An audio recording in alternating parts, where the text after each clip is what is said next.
Nice, guys. Look at what I stole from Chloe. I got it back. Okay. Y'all are ridiculous with your meme page as well. Hurts your faculty's feelings. No, it doesn't. We laugh. We love it. Tuesday tour guests, glad that you guys are here. We are in week 4 of 5 of a very, very bold move series called Love Is. And it's walking through every page of the Song of Songs. And I know the last thing that you probably want is to be sitting here with your parents going over Song of Songs, checking out our college here. I feel your pain. My parents showed up today. The last thing I want to do is preach Song of Songs with my parents sitting back there.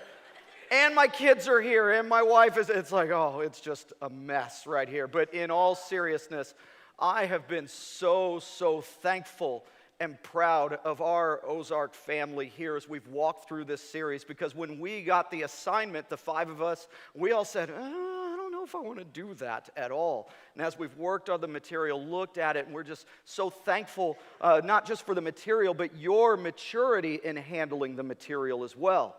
That I know that you guys are talking about this in the dorms and in your life group, and that you're growing and that you're letting God's Spirit work through the text and through our lives here on campus. And so I'm grateful for that. Song of Songs usually just gets a few cheap innuendos, a glancing blush. Most of the time the book is just avoided. I tell my students in Wisdom Lit, it's probably one of the least highlighted books in our Bibles, because we almost feel this guilt or this weirdness, like, well, if I highlight this, am I, perverted or something? It's not meant to be that way whatsoever. It's in the genre of wisdom literature. And wisdom comes from the intentional examination of, not the avoidance of, tough subjects. And so we deepen our sexual wisdom whenever we dive deep into this book right here. Does that make sense? But in all 3 of the messages before, and as we've been examining the text, have you noticed that there's something missing from our texts? With everyone that we've looked at, like there's just something that's not there. It's not that the other preachers didn't cover it. They most certainly did. You just can't really find it in the text. Do you know what I'm talking about? I'm taking from your blank stares, the answer's no to that. Well, maybe we should dive in a little bit, because I think that there's something missing, and it's going to drive me crazy if we don't just get to it and find it somewhere here in the text. My text today, it comes from chapter 6 of Song of Songs. We'll start in verse 4. The theme is love is intentional. And this kind of cuts cross-grain from our fairy tale culture to where we say things like, I fell in love. And it's very, very passive. It's like, oh, well, I just fell in love. And then we can fall out of love as well. And we take this passive approach with like, well, I hope my soulmate is out there, and I hope I find him or her if all the stars align. And we take this passive approach. But when you look deep at Song of Songs, you'll see the man and the woman, both of their voices that are heard in the text, that they're intentionally pursuing love. They're not waiting for things to happen. They're making things happen in their love life. And so it's not this passive thing. Love is intentional. And our text today, as you start glancing through it, you're going to see very, very clearly that it is similar to Mr. John Kerr's text that he preached on. It is primarily the man's voice that's speaking in this text, and it's describing the woman in all sorts of different ways that we're going to dive into here. And the reason why I think it matches up with John's text is that if you look at the book of Song of Songs as a whole, it is a chiasm.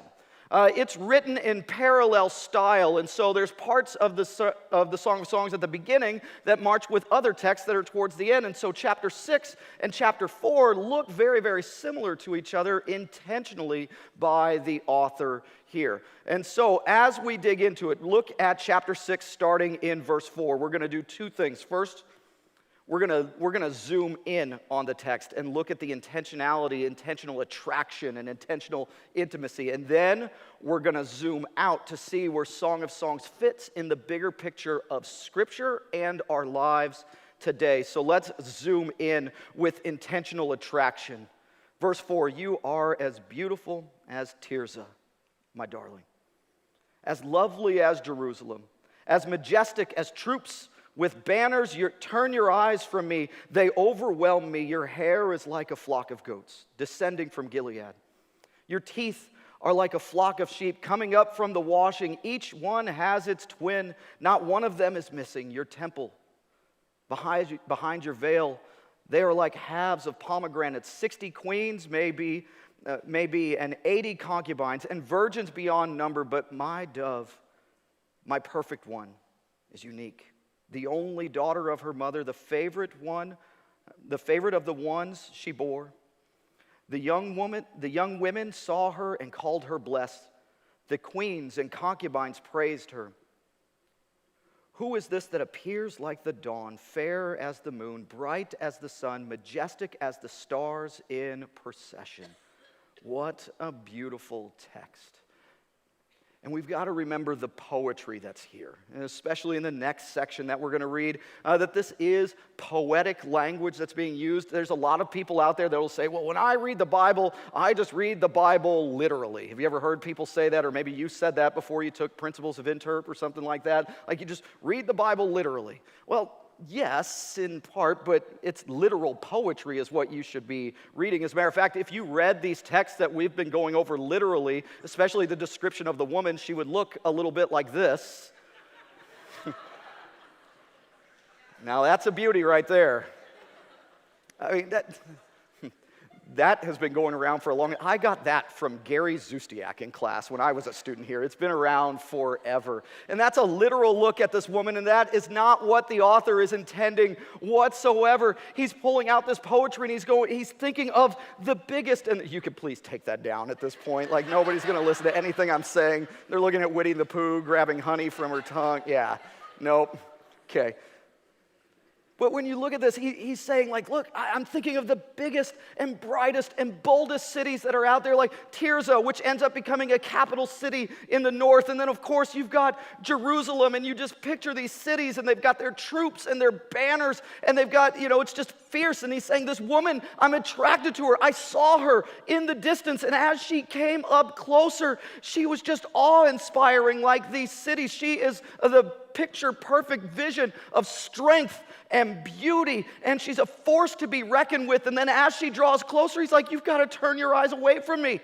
It's just too much. I'm overwhelmed just at your eyes, and I look at your hair and your smile and your face and your eyes, and I'm just overwhelmed with this infatuation and this love. I am intentionally attracted to this woman. If you remember, John brought us to that place to where he kind of said, it's like Buddy the Elf. He's just like, I'm just all warm and I don't know what to do. I look at this text more like, well, some of you have taken Principles of Cowboy with Doug, right? Doug Aldridge, you know what I'm talking about? You've taken that class where he gets into good old boy mode, and I'm picturing, when he called home for the first time to say that he met Georgia, and his mom's like, well, does she have all of her teeth? Did you notice that in there? Like, oh, well, what's beautiful about her? She has no missing teeth. Like, does she have all of her teeth? Yeah, Mom, she's got all of her teeth. Well, you better marry that girl right now. Like, it's...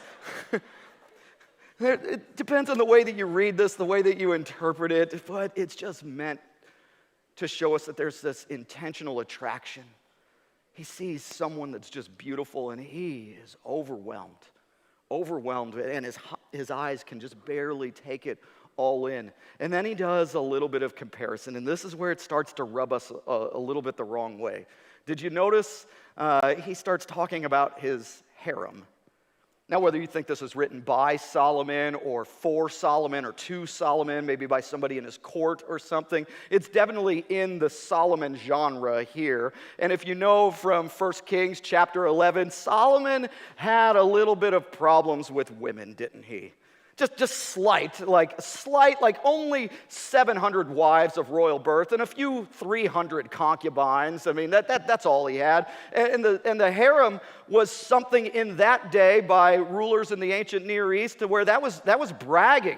Look at all of these women that I have and all of this wealth that I have and stuff. And so here it's like, well, he's got 60 queens and there's 80 concubines. And so maybe this is when Solomon, before he had all 700 of them, and it was early in his kingship. That's what some interpreters say with this. I think we're missing the point completely. Do you remember when Jason was preaching and he said that Hebrew wisdom often displays how things ought to be, not how they are in reality?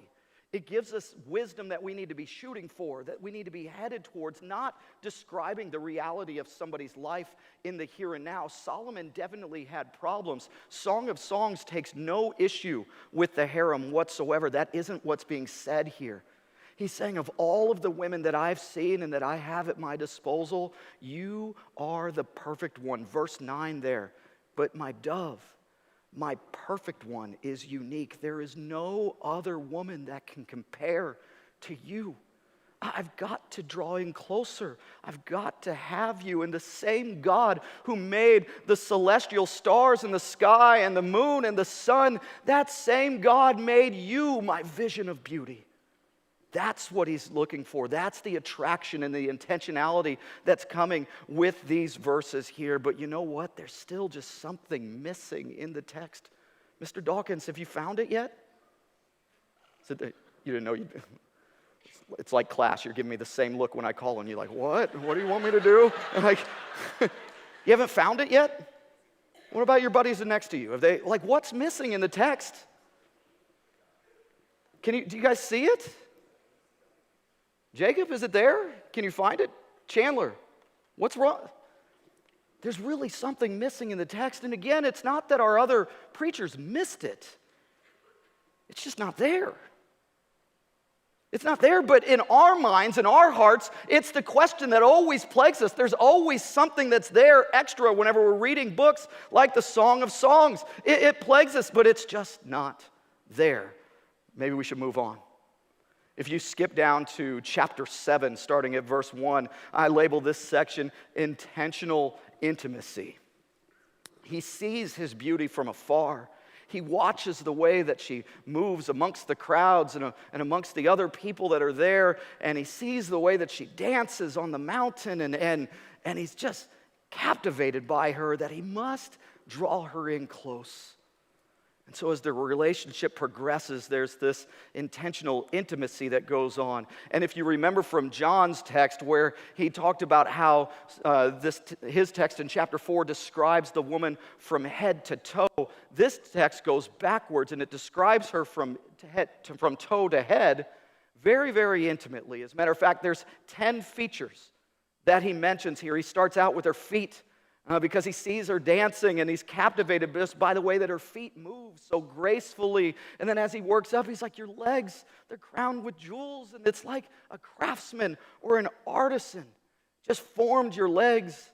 And he talks about your navel. It's like a goblet of wine. And unfortunately, our English cleans this up quite a bit, makes it more PG. He is not saying, oh, you got a nice belly button. Like that's not where he's going here. It's somewhere lower than the belly button that's being described, that I will spare you of all of those details there.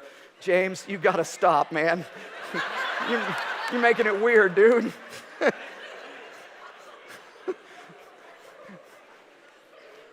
Come on, man, this is hard enough. Like, you don't got to make it worse. I'm just kidding, buddy. He says, your waist is like a mound of wheat surrounded by lilies. Your breasts are like two twin fawns. It's like two gazelles. Your neck like an ivory tower. Your eyes are like clear pools, the pools of Heshbon. Your nose is like the Tower of Lebanon. Your head, it's like crowning. It deserves a crown like Mount Carmel does. And your hair is like a fine woven royal tapestry. These 10 features going from toe to head. And at first glance, whenever you start reading this, you're wondering, is he praising the intimate details of her body, or is he saying some very cutting things that if there's certain things that are said here, that if gentlemen, if you or I would say this to a woman, we would get a black eye and completely deserve it right there. You got a big nose. No. We don't need to go there. But the nose, like a long nose in Hebrew culture, was just this sign of strength and dignity and wisdom that's there. Your waist is like a mound of wheat. We can't get away with that. As a matter of fact, my wife a long time ago sent me a meme to help me with my Song of Songs class session that I teach. It looks something like this. Solomon could get away with it. We can't.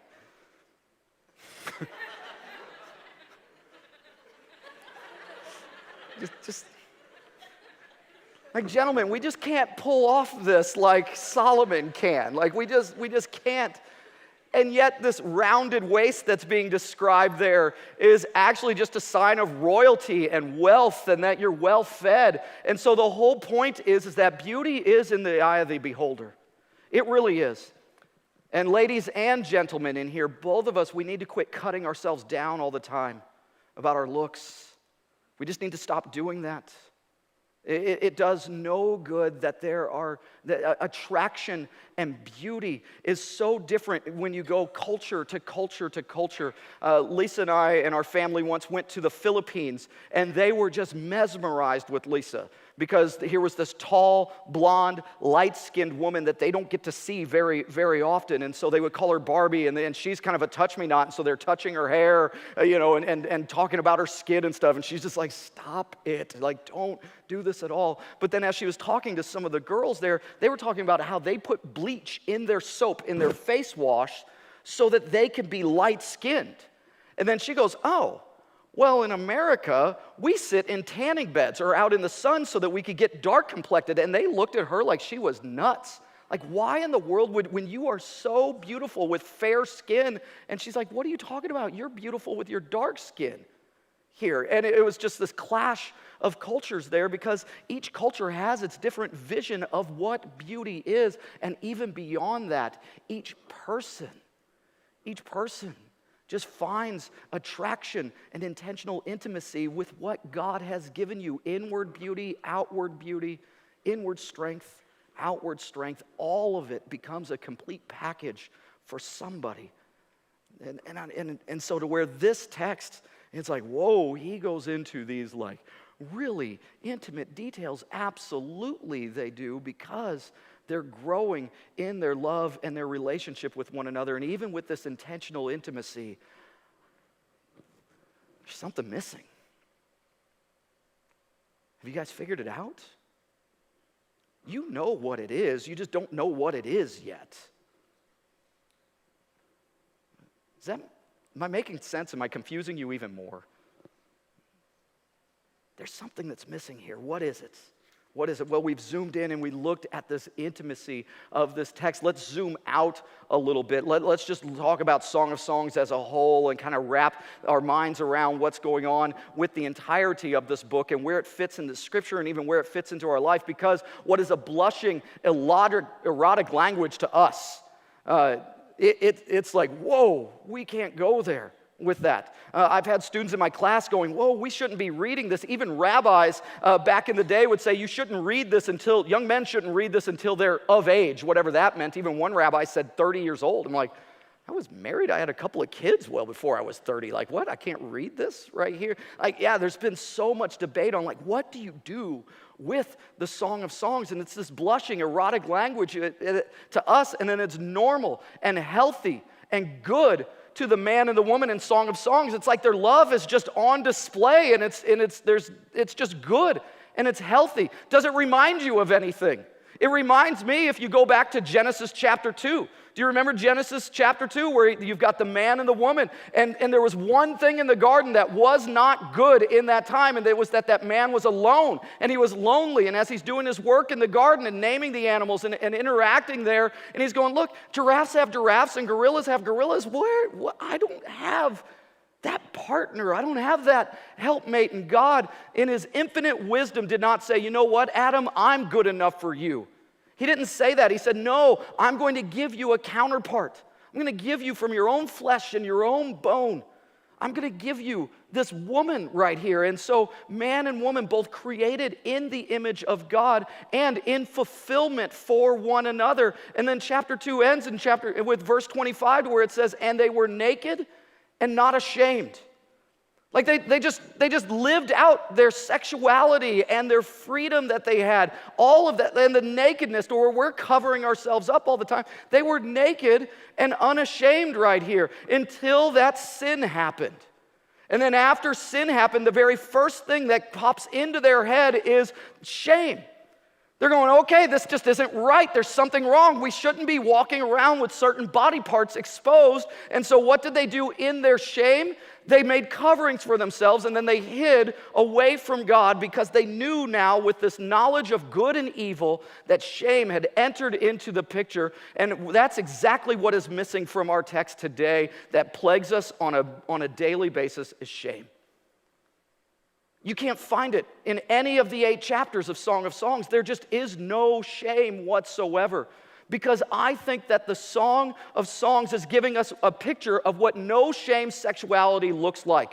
And it's a prototype, it's an example of the prototype that we see in Genesis chapter 2, to where we see this with Adam and Eve, and it's just one verse that's there, that they were naked and felt no shame whatsoever. Song of Songs just gives us 8 chapters of it in elaborate detail of describing the man and the woman and the intimacy that they find here. Because after he describes this woman from head to toe, he says, I have to climb this palm tree, which is an image of the woman. I have to climb this tree and I have to grab hold of its fruit. In other words, I have to find full fulfillment, full sexual fulfillment with this woman, this gift that God has given me. That's what's being expressed in our text today. And so what if Song of Songs is giving us this picture of what no shame sexuality looks like?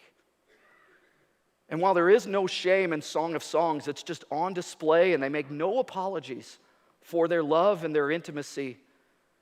Unfortunately, there is shame within our Ozark community, isn't there? There's quite a bit of it. People outside this place think, they have this vision of what we're like, that we're this perfect community on this holy hill, that we don't wrestle with things like shame and guilt over past mistakes or current habits that we might have. Things that might be going on in our life. They just don't really understand the reality that we are humans here, that we do have our struggles. But what I want to ask you, is it possible to have shame-free sexual wholeness in a sexually broken culture today? Is that possible to have? Can we have shame-free sexual wholeness in a sexually broken culture? Do y'all remember when John was preaching and he walked us down a road? Do you remember that? He even kind of stepped over here and he says, I need you to envision on this stage that there's a road. And he started describing this road that Song of Songs does travel us down, and it kind of repeats itself over and over in various chapters, various texts there, that road starts out with this delight, and then there's desire, and then there's invitation, and there's fulfillment. As a matter of fact, put that picture of the road up there. You'll see that there. Do you remember this? I mean, he didn't have a picture of it, but he just described it with great detail and did a fantastic job with that. That Song of Songs is this picture of no shame sexuality that leads us down this road that starts out with just delight with the human body and with the person that God puts in our life. And then there's desire, and then there's this invitation that comes, and then there's full sexual fulfillment that we see. And it shows us that, okay, it is at least possible in wisdom literature to have this no shame sexuality. But it's not just wisdom literature that's on this road. I mean, we've already discovered one text. You'll see the next slide that goes up there, that there's this text from Genesis that helps us with this. And we go, okay, they were naked and felt no shame. And then, of course, Song of Songs. And then you got things like Matthew 19, where Jesus says, like, what God has joined together, let no man separate. No matter what goes on with the culture around us, and no matter how sexually depraved our culture becomes all around us, God has brought us together. And so man isn't going to separate it by shame and dysfunction. No, we stick together, and there's full fulfillment there. My OT class, we just got finished studying Ruth and Boaz. Like, that's another picture. That's another story in a time where everyone was doing what was right in their own eyes. That includes sexual misconduct that's there. Here's a picture and a vision of two people who were doing things right in a time where culture was just completely wrong, and they were doing what was right in the eyes of God. And so we've got this picture that John started for us, and I want to just help complete the picture a little bit to where we have delight and desire, invitation and fulfillment. But then in the whole of Scripture, God gives us these didactic, more teaching or admonishment texts that are all over Scripture, which most of us in here are a lot more familiar with. It's those things like do not commit adultery. And we go, oh, okay, so there's places with my sexuality where I'm not supposed to go. And so if I'm married to another woman, I shouldn't go sleep with another woman or man, or you know the way that it is. Of course, there's other didactic texts in there. We know from Ephesians, it says not to have a hint of sexual immorality, not even a little bit of it in your life. Eradicate all of that from your life. We know Jesus says things like, hey, don't lust after a woman. Cut off your hand. Gouge out your eye. Flee from sexual immorality. Set your mind, set your hearts on things above, not on earthly things. And from Romans, don't exchange the truth of God for the lies that this world is telling us. And so, do you guys see where this road that we have here is a gift from God? But I want to tell you that these guardrails that God gives us are also gifts as well. That I don't think that they're the intended focus of sexual wholeness at all. I think these texts and the words that are described in Song of Songs are the road that we need to stay on, and this is the path that we need to stay on. But these other texts act as guardrails to bounce us back into the road that's here. But our problem in our culture is that we start pushing the boundaries of these guardrails. We do it all the time. And so whether it's within the shows that we watch, and so we say things like, oh, I can't believe Solomon's harem. I can't believe that he would act that way and have all of these women, and yet we entertain ourselves with things like The Bachelor, which is just another modern day harem. You can't be offended at the scriptures and what one man does there and then entertain yourself here. You're pushing against the boundaries of which God has set for us. And whether it's the music that we watch or the things that we say like, oh, it's not too bad, or the coarse joking that we have, or the leering looks, or the fogged up windows in the backseat of cars, or the lying, or the selfishness, or the justification of sin, or the empty promises, or the fake accountability, or the immodesty, or then we could go the philosophical route. Well, how far is too far? Is it really bad to do this? Is it really bad to do this? Hogwash and stupidity. We don't need to be fools like that.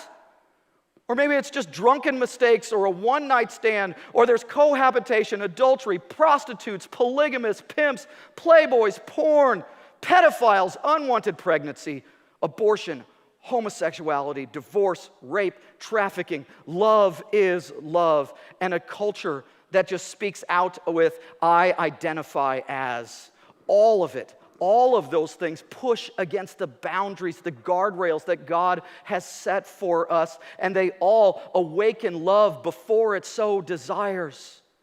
And they all awaken love in inappropriate ways that only bring us down paths of immense pain and shame every single time.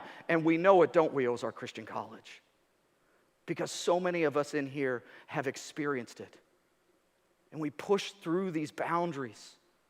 And our view then becomes twisted of these texts, not just in the world that around us, but even our view of the text that God has given us. And He gives us this clear path of delight and desire, invitation and fulfillment, gives us examples that have in the scripture, but then we start looking at those guardrail texts and we say, no. It's like God is trying to keep us for something. It's like He's trying to hide some good things that are on the other side of that guardrail. But I'm telling you, in the road analogy, the only thing on the other side of that guardrail is you going over a cliff of pain and shame. That's the only thing that's on the other side of that. And so we start looking at God's, word as punishment instead of Him protecting us, because He knows us better than we know ourselves. And we believe lies all the time, and we say, well, it's not that bad. Well, I'm not that bad.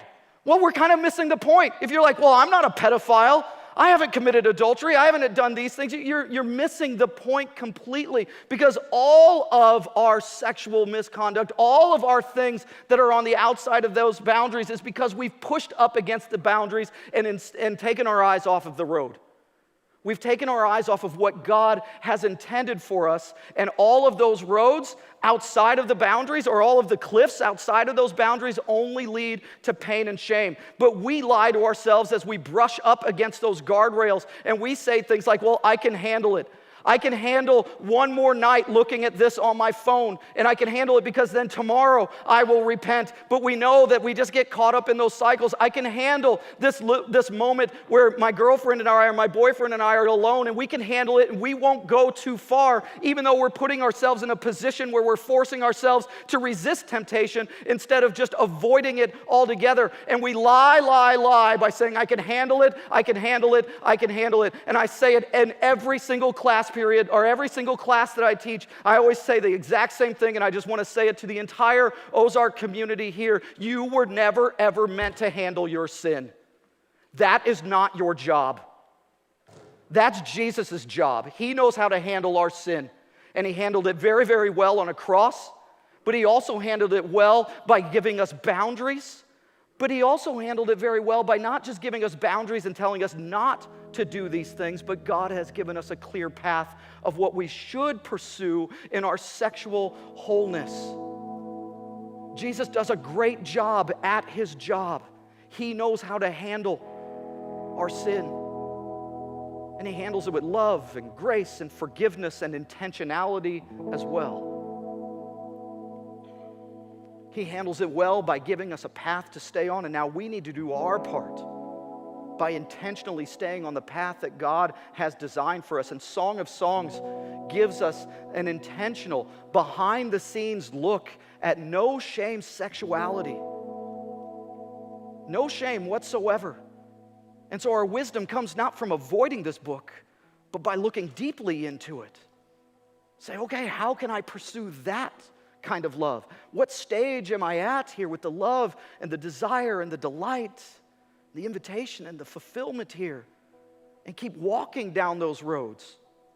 What if the young men and the young women of Ozark Christian College intentionally pursued a path of love without pushing against the boundaries which God has set for us? Then you would be missing the exact same thing that all 8 chapters of Song of Songs is missing: shame.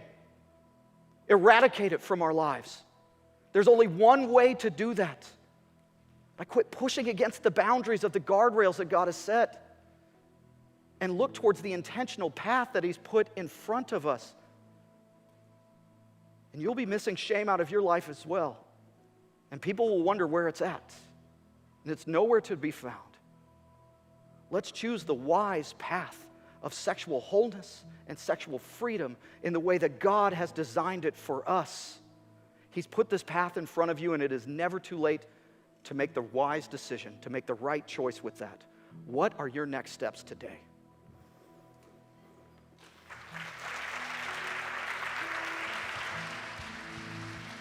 Will you please stand and join us in worship?